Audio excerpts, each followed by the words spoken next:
Maligayang pakikinig sa Tagalog Audio Bible PH. Lucas Kapitulo 13. Nang panahon din yun ay naroon ng ilan na nagsisipagsabi sa kanya tungkol sa mga Galileo na ang dugo ng mga ito'y inihalo ni Pilato sa mga hain nila. At siya'y sumagot at sinabi sa kanila, "Inaakala ba ninyo na ang mga Galileyong ito ay higit ang pagkamakasalanan kaysa lahat ng mga Galileo?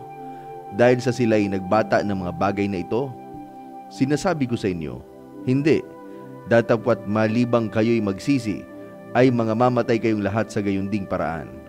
O yaong 18 na nalagbakan sa muog ng Silo at namatay, ay naakala ba ninyo na sila'y lalong salarin kaysa lahat ng taong nananahan sa Jerusalem? Sinasabi ko sa inyo, hindi. Datapwat malibang kayo'y magsisi, ay mamamatay kayong lahat sa gayunding paraan." At sinalita niya ang talinghagang ito, "Isang tao may isang puno ng igos na natatanim sa kanyang ubasan, at siya'y naparoong humahanap ng bunga niyaon at walang nasumpungan. At sinabi niya sa nag-aalaga ng ubasan, 'Narito, 3 taon nang pumaparito akong humahanap ng bunga sa puno ng igos na ito, ay wala akong masumpungan. Putulin mo, bakit pa makasisikip sa lupa?' At pagsagot niya'y sinabi sa kanya, 'Panginoon, pabayaan mo muna sa taong ito hanggang sa aking mahukayan sa palibot at malagyan ng pataba. At kung pagkatapos ay magbunga ay mabuti, datapwat kung hindi ay puputulin mo.' At siya'y nagtuturo sa mga sinagoga ng araw ng Sabath. At narito, ang isang babae na may espiritu ng sakit na may 18 taon na, at totoong baluktot at hindi makaunat sa anumang paraan. At nang siya'y makita ni Jesus ay kanyang tinawag siya at sinabi niya sa kanya, 'Babae, kalag ka na sa iyong sakit.' At ipinatong niya ang kanyang mga kamay sa kanya, at pagdakay siya'y naunat, at niluwalhati niya ang Diyos. At ang pinuno sa sinagoga, dala ng kagalitan sapagkat si Jesus ay nagpagaling ng Sabath, ay sumagot at sinabi sa karamihan, "May 6 na araw na ang mga tao ay dapat na magsigawa, kaya sa mga araw na yan ay magsiparito kayo at kayo'y pagagalingin at huwag sa araw ng Sabath." Datapwat sinagot siya ng Panginoon at sinabi, "Kayong mga mapagpaimbabaw, hindi ba kinakalagan ng bawat isa sa inyo sa Sabath ang kanyang bakang lalaki o ang kanyang asno sa sabsaban? At ito'y inilalabas upang painumin? At ang babaeng itong anak ni Abraham, na tinalian ni Satanas narito sa loob ng 18 taon, hindi ba dapat kalagan ng taling ito sa araw ng Sabath?" At samantalang sinasabi niya ang mga bagay na ito, ay napahiya ang lahat ng kanyang mga kaalit, at nagagalak ang buong karamihan dahil sa lahat ng maluwalhating bagay na kanyang ginawa. Sinabi nga niya, "Sa ano tulad ang kaharian ng Diyos, at sa ano ko itutulad? Tulad sa isang butil ng mustasa na kinuha ng isang tao at inihagi sa kanyang sariling halamanan, at ito'y sumibol at naging isang punong kahoy, at humapon sa mga sanga nito ang mga ibon sa langit." At muling sinabi niya, "Sa ano ko itutulad ang kaharian ng Diyos? Tulad sa libadura na kinuha ng isang babae at itinago sa 3 takal na harina, hanggang sa ito'y nilibadurang lahat. At siya'y yumaon sa kanyang lakad sa mga bayan at mga nayon na nagtuturo at naglalakbay na tungo sa Jerusalem.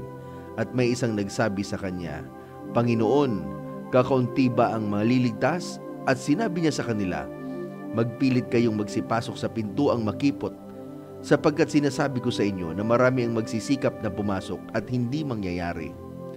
Kung makatitindig na ang puno ng sambahayan at mailapat na ang pinto, at magpasimula kayong magsitayo sa labas at magsituktok sa pintuan na magsasabi, Panginoon, buksan mo kami, at siya'y sasagot at sasabihin sa inyo, hindi ko kayo nakikilala kung kayo'y taga saan. At kung magkagayoy, pasisimulin ninyong sabihin, nagsikain kami at nagsiinom sa harap mo, at nagturo kami sa aming mga lansangan. At sasabihin niya, sinasabi ko sa inyo na hindi ko kayo nakikilala kung kayo'y taga saan. Magsilayo kayo sa akin, kayong lahat ng manggagawa ng kalikuan. Diyan na nga ang pagtangis at ang paggangalit ng mga ngipin, kung makita ninyo si Abraham at si Isaac at si Jacob at ang lahat ng mga propeta sa kaharian ng Diyos. At kayo'y palabasin, at sila'y magsisipang galing sa silangan at sa kanluran, at sa timog at sa hilaga, at magsisiupo sa kaharian ng Diyos. At narito, may mga huling magiging una at may mga unang magiging huli. Nagsadating ng oras din yon ang ilang Fariseyo na nagsasabi sa kanya, "Lumabas ka at humayo ka rito sapagkat ibig kang patayin ni Herodes." At sinabi niya sa kanila, "Magsiparoon kayo at inyong sabihin sa sorang yaon, narito, nagpapalabas ako ng mga demonyo at nagpapagaling ngayon at bukas at ako'y magiging sakdal sa 3 araw. Gayon may kailangan ako'y yumaon sa aking lakad ngayon at bukas at sa makalawa, sapagkat hindi mangyayari ng isang propeta ay mamatay sa labas ng Jerusalem. O Jerusalem, Jerusalem, na pumapatay sa mga propeta at bumabato sa mga sinugo sa kanya. Makailang inibig kong tipunin ang inyong mga anak, na gaya ng pagtitipon ng inahing manok sa kanyang mga sariling mga sisiw sa ilalim ng kanyang mga pakpak, at ayaw kayo. Narito, sa inyo'y iniwang walang anuman ang inyong bahay, at sinasabi ko sa inyo, hindi ninyo ako makikita hanggang sa inyong sabihin, mapalad ang pumaparito sa pangalan ng Panginoon." Lucas Kapitulo 14. At nangyari, sa pagpasok niya sa bahay ng isa sa mga pinuno ng mga Fariseyo ng isang Sabat upang kumain ng tinapay, at inaabangan nila siya. At narito, sa kanyang harapan ay may isang lalaking namamaga. At pagsagot ni Jesus ay nagsalita sa mga tagapagtanggol ng kautusan at sa mga Fariseyo na sinasabi, "Matuwid ba o hindi na magpagaling sa Sabat?" Datapwat sila'y di nagsiimik, at siya'y tinangnan niya, at siya'y pinagaling, at siya'y pinayaon. At sinabi niya sa kanila, "Sino kaya sa inyo ang kung magkaroon ng isang asno o isang bakang lalaki na mahulog sa hukay, at pagdakay hindi kukunin kahit araw ng Sabat?" At di na muling nakasagot sila sa kanya sa mga bagay na ito. At nagsalita siya ng isang talinghaga sa mga inanyayahan. Nagmamasdan niya na kanilang pinipili ang mga pangulong luklukan at nagsasabi sa kanila, "Pagka inanyayahan kanino mang tao sa kasalan, huwag kang uupo sa pangulong luklukan. Baka meron siyang inanyayahang lalong marangal na tao kaysa iyo. At lumapit yung nag-anyaya sa iyo at sa kanya, at sabihin sa iyo, bigyan mong puwang ang taong ito, at kung magkagayoy magpapasimula kang mapahiya na mapalagay ka sa dakong kababa-babaan. Kung pagka inanyayahan ka, ay pumaroon ka, at umupo ka sa dakong kababa-babaan, upang kung dumating ang nag-anyaya sa iyo ay sa iyo'y sabihin niya, kaibigan, pumaroon ka pa sa lalong mataas.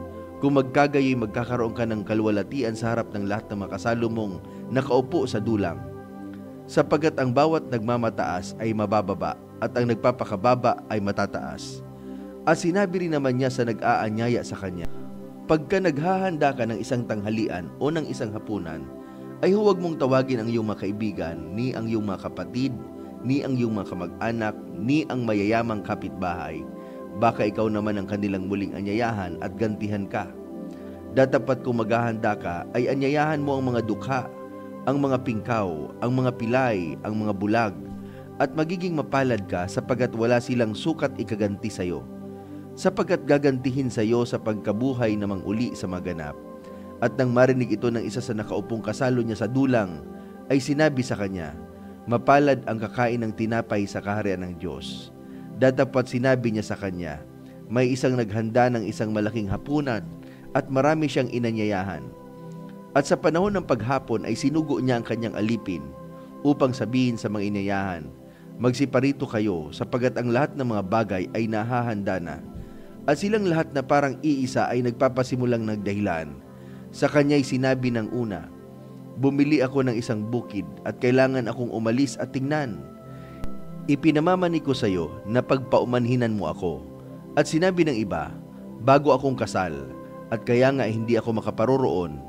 At dumating ang alipin, at isinaysay ang mga bagay na ito sa kanyang Panginoon. Nang magkagayon, sa galit ng puno ng sambahayan ay sinabi sa kanyang alipin, "Pumaroon kang madali sa mga lansangan at sa mga daang makikipot ng bayan, at dalin mo rito ang mga dukha, at ang mga pingkaw, at ang mga bulag, at ang mga pilay." At sinabi ng alipin, "Panginoon, nagawa na ang ipinag-uutos mo, at gayumay maluwag pa." At sinabi ng Panginoon sa alipin, "Pumaroon ka sa mga daan at sa mga bakuran, at pilitin mo sila magsipasok upang mapuno ang aking bahay. Sapagkat sinasabi ko sa inyo, na alinman sa mga taong inanyayahan ay hindi makatitikim ng aking hapunan." Nagsisama nga sa kanya ang lubang maraming tao, at siya'y lumingon at sa kanila'y sinabi, "Kung ang sino mang tao ay pumaparito sa akin, at hindi napupuot sa kanyang sariling ama at ina, at asawang babae, at mga anak, at mga kapatid na lalaki, at mga kapatid na babae. Oo, pati sa kanyang sariling buhay man ay hindi siya maaaring maging alagad ko. Sino mang hindi nagdadala ng kanyang sariling krus at sumunod sa akin, ay hindi maaaring maging alagad ko. Sapagat alin sa inyo'y, kung ibig magtayo ng isang muog, ay hindi muna uupo at tatayahin ang halagang magugugol kung mayroong maipagpapatapos. Baka kung mailagay na niya ang patibayan at hindi matapos, ang lahat ng mga makakakita ay magpapasimula siyang libakin. Nasabihin, nagpasimula ang taong ito na magtayo at hindi na kayang tapusin. O aling hari na kung sasalubong sa pakikidigma sa ibang hari, ay hindi muna uupo at sasangguni kung makakaharap siya na may 10,000 na dumarating na laban sa kanya na may 20,000. At kung hindi, samantalang malayo pang isa ay magsusugo siya ng isang sugo at hihilingi ng mga kailangan sa pagkakasundo. Kaya nga sino man sa inyo na hindi tumanggi sa lahat niyang tinatangkilik ay di maaaring maging alagad ko. Mabuti nga ang asin, datapat kung ang asin ay tumabang, ay ano ang ipagpapaalat? Walang kabuluhang maging sa lupa, kahit sa tapunan man ng dumi, itinatapon sa labas. Ang may mga pakinig upang ipakinig ay makinig.